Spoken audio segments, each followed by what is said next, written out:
Hello hi friend, कशा आहात तुम्ही? आय होप सगळे ठीकच असतात. माझ्या कुकिंग चॅनलमध्ये मी तुमचं मनापासून स्वागत करते.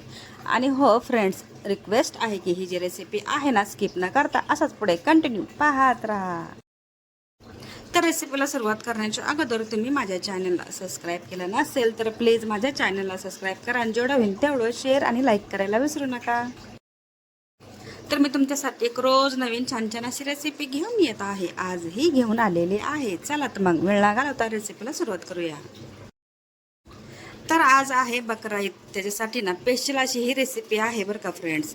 ही जी रेसिपी आहे ना, पारंपरिक पद्धतीने म्हणजे आपली पिढी ना पिढी ही रेसिपी बनत आलेली आहे आणि तीच रेसिपी मी तुमच्यासोबत शेअर करते.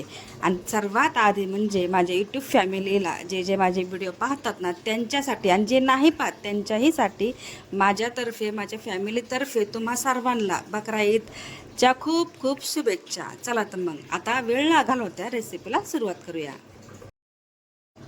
तर सर्वात आधी पाहिलं असेल की आपण काय केलं, हे ते 1 किलो इथं मटण म्हणजे स्पेशली ना हे बोकडाचं मटण आहे. ह्याला फक्त हे जी सण आहे ना, ह्याला बोकडाचं मटणाचंच पात्या दिल्या जातात. त्यासाठी हे बोकडाचं मटण हे 1 किलो आहे. ते स्वच्छ 2 ते 3 पाण्याने धुवून घेतले. त्याच्यासोबतच इथं मी थोडंसं खोबऱ्याचा तुकडा घेतला आहे. तो छोटे छोटे असे पीस कट करून घेतल्यात. ते तेलामध्ये ना लाईट गोल्डन होईपर्यंत परतून घेतल्यात. कांदा परतून घेतला आहे आणि थोडीशी कोथिंबीर धुवून मी काय केले, मिक्सरमध्ये ना असं बारीक आहे ना अशी हे पेस्ट तयार करून घेतली आहे. आणि आतापर्यंत तुम्ही माझ्या व्हिडिओमध्ये हे पाहिलं नसेल की मी अशा पद्धतीने आज इथं ना एक मसाला तयार केला. आणि ते कशा पद्धतीने तुम्ही पाहिलं असेल की आपण काय केलं, इथं 1 ते 1.5 चमचे इथं मी बाजरी घेतली आहे. पीठ घेतलेलं नाही, बाजरी घेतली डायरेक्टली. आणि त्याच्यामध्ये थोडेसे फुटाणे घेतले. तर फुटाण्याची क्वांटिटी तुम्ही पाहिली असेल. आणि दुसरी गोष्ट म्हणजे थोडेसे तीळ. आपण इथं ना घरगुती मसाला पद्धत म्हणजे जुन्या पद्धतीचा हा मसाला तयार करून घेतला आहे. तर हे आपण जिन्नस जी घेतलेत ना, थोडंसं तेलामध्ये फ्राय करून घेतलेत. नंतर मी काय केले, मस्त अशी त्याची पावडर तयार करून घेतली. आता आपल्याला काय करायचे, जे मटण आहे ना ते शिजायला घालायचे. पण त्याच्या आधी आपल्याला सूप तयार कसं करायचं ते तुम्हाला दाखवते. आता काय करायचे, कुकर घेतले. कुकरमध्ये थोडंसं तेल ॲड केले आणि त्याच्यामध्ये ना अर्धा चमचा इथे मी घेतलेला आहे लसणाची पेस्ट. अर्धा चमचा मी इथे घेतलेला आहे आल्याची पेस्ट. आता ह्याला काय करायचं, जोपर्यंत त्याचं ना पूर्ण कच्चा पण जे आहे ते निघत नाही तोपर्यंत तेलामध्ये तळून घ्यायचं, म्हणजे परतून घ्यायचे. आणि परतल्याच्या नंतर थोडीशी 1 ते 1.5 चमचे इथं मी घेतलेला आहे हळद. आणि त्याच्यासोबतच इथं मी घेतलेला आहे धना पावडर. तेही मी तेलामध्ये परतून घेतले.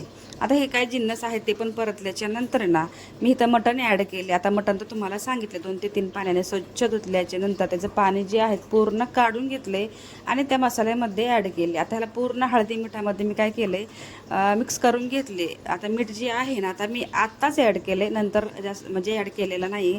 मिठाचं क्वांटिटी परफेक्ट अशी झालेली आहे. तुम्ही पाहिलं असेल की आता ना तेलामध्ये हे मटण जे आहे तर परतून घेतले आणि छानपैकी त्याचं सगळं फ्लेवर त्याच्या आतमध्ये जाईल अशा पद्धतीने. आणि नंतर मी काय केले, 1 ते 1.5 ग्लास इथं पाणी ॲड केले. आज जास्त पाणी टाकलं ना तुम्हाला तर माहितीच की लगेचच ओतू जातं. त्यासाठी पाण्याची क्वांटिटी कमी ठेवायची. आता ह्याला ना मी एकदम काय केले, 4 ते 5 शिट्टीमध्ये हे जे मटण आहे शिजून घेतले. आता हे मटण जे आहे तर कवळं असतं, म्हणजे कसं बोकडावरती असतं ना की थोडंसं वय झालं कमी झालं तर अशा पद्धतीने. काही बोकडं बघा कधी कधी शिजत नाही, 10-12 शिट्ट्या त्याला घ्यावं लागतात. आता हे काय करायचं, आपण चेक करायचे 4 ते 5 शिट्ट्याच्या नंतर. ठीक आहे, आपलं जी मटण आहे ते बॉईल झाले. आता मटण तर साईडला ठेवले आणि इकडे मी काय करते, आता आपल्याला म्हणजे जी भाजी बनवायची पारंपरिक पद्धतीने, तर ही तुम्ही इथं पाहू शकता. इथं मी काय केले, पातेलं घेतले, जेवढं आपल्याला रस्सा बनवायचा आहे तशा पद्धतीने. आता इथं मी काय केले, जेवढं आपल्याला भाजीला तेल लागणार आहे ते इथं मी ॲड केले. त्याच्यात मी आपलं जे खोबरं आणि जे आहे ना कांदा कोथिंबीर ते पेस्ट करून घेतली होती ना, ते आपण त्या पातेल्यामध्ये ॲड केले. आणि दुसरी गोष्ट म्हणजे थोडंसं आणखीन ह्याच्यामध्ये आलं लसणाची पेस्ट इथे मी घेतलेली आहे अर्धा चमचा. आता होममेड मसाला आपण प्रत्येक वेळेस जे वापरतो तो इथे मी घेतलेला आहे. 1 ते 2 चमचे इथे मी घेतलेला आहे मटन मसाला. 1 ते 2 चमचे मी इथे घेतलेला आहे चिकन मसाला. आपला होममेड मसाला आहे तर 1 चमचा. आणि स्पेशली ना तरीसाठी इथे मी घेतलेला आहे कश्मीरी लाल तिखा. आता ही जी मसाले आहे ना आपण तो छानपैकी परतून घेतले. आणि ह्याच्यामध्ये इथं काय केले, मी गावरान तूप ॲड केले आपल्या भाजीला आणखीन छान टेस्ट येण्यासाठी. तर तुम्ही पाहिलं असेल की आपला जे मसाला आहे ना तर तेल सुटेपर्यंत इथं मी परतून घेतला आहे. तर खूप छान असा खमंग ह्या मसाल्याचा वास सुटला होता. तर तुम्ही पाहिलं असेल की आपण आता हे त्याच्यामध्ये काय करते, जे मटण शिजून घेतले होतं ना, जी बॉईल करून घेतलेलं आहे ते आता या पातेल्यामध्ये ॲड केले. आता हे पाण्याची कन्सिस्टन्सी कशी ठेवायची हे तुम्हाला सांगते. आता जेणेकरून तुम्ही जर चपातीसोबत खाणार असाल ना तर काय करायचे, तर थोडंसं पाण्याची क्वांटिटी कमी ठेवायची की चपातीला भाजी कमी लागते त्यासाठी. आणि आपण ज्यावेळेस बाजरीची भाकरी ज्वारीची भाकरी बनवतो ना त्यावेळेस थोडासा रस्सा जास्त लागतो. तर काय करायचे, तशा पद्धतीने इथं बनवणार आहे. तर इथं घरच्यांसाठी बाजरीची भाकरी बनवणार आहे तर त्यासाठी इथं रस्सा तयार केला आहे. तर तुम्ही पाहिलं असेल की व्यवस्थित पाणी ॲड केले. आणि आपण जे इथं सिक्रेट मसाला बनवलेला आहे, म्हणजे इसूर म्हणलं तरी काही हरकत नाही. तर मी इथं काय केलं, उकळी आल्याच्या नंतर ते ॲड केले. इथं तुम्ही पाहू शकता जे काय मसाला जेवढा आहे तेवढा इथं मी ॲड केला आहे. आणि त्याला नंतर जवळपास मी 10 मिनटं इथं शिजून घेतले की ते मसाला पूर्ण आपल्या मटणाला मेल्ट होईल, म्हणजे एकदम व्यवस्थित बसेल आणि छान टेस्ट येईल अशा पद्धतीने. तर तुम्ही इथं पाहिलं असेल की आपली मटणाची भाजी उत्तम पारंपरिक पद्धतीने अशी झालेली आहे.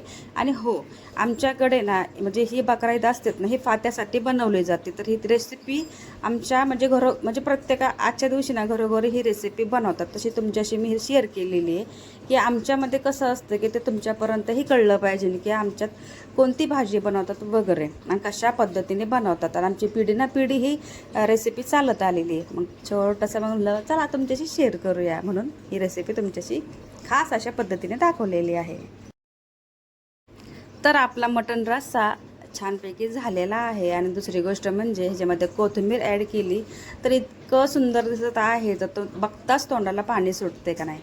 तर ही फायनली माझी ना पारंपरिक पद्धतीने ही रेसिपी झालेली आहे. तर तुम्हाला ना व्हिडिओ आवडला असेल तर प्लीज कॉमेंट सेक्शनमध्ये ना एक कॉमेंट करा की ही रेसिपी कशी झाली. आणि ही व्हिडिओ आपला आवडला असेल ना तर छोटासा लाईकचं बटन आहे तेही तुम्ही दाबू शकता. आणि व्हिडिओ पाहिला असेल ना तर जाता जाता प्लीज चॅनलला ना सबस्क्राईब करा, म्हणजे कसं होईल की मला दुसऱ्या दिवशी व्हिडिओ बनवण्यासाठी ना आणखीन प्रोत्साहन करेल. तर चला तर मग हा व्हिडिओ ना इथंच एंड करते. भेटूया नेक्स्ट व्हिडिओमध्ये. तोपर्यंत स्वतःची काळजी घेत राहा, सर्वात महत्त्वाचं खात राहा, आनंदात राहा, हसत राहा आणि आपल्या चॅनलला जेवढं होईल ना तेवढं सपोर्ट करत राहा.